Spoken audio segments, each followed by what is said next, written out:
बिस्मिल्लाहिर्रहमानिर्रहीम। बाज़ औक़ात हसद और बुग़्ज़ की बुनियाद पर इस नौइयत का भी जादू किया जाता है जिससे ज़ेर असर खातून का हमल हरगिज़ कायम नहीं होता और कई इलाज मुआलजे के बाद भी मायूसी और नाकामी का मुंह देखना पड़ता है। इस अमल का जड़ से सफाया करने के लिए वो औरत एक अदद अपने पुराने किसी भी पहने हुए कपड़े की कमीज़ पर इस नक्श को जिस तरह ये लिखा है काली या नीली स्याही से लिखे और दूसरी तरफ दूसरे नक्श को लिख कर इस पर 100 मरतबा सूरा यासीन शरीफ पढ़कर दम करे और इसे कब्रिस्तान में कब्रों से हटकर किसी पाक और साफ़ जगह पर दफन कर दे।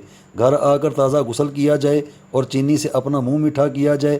फिर हर फ़र्ज़ नमाज के बाद तीसरे कलमे की एक तस्बीह पढ़कर पानी पर दम करके उसी वक़्त पी लिया जाए।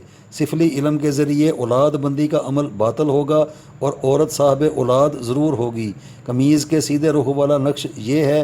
फिर उसके बाद जो दूसरा है उसको इसी तरीके से ही तैयार किया जाए।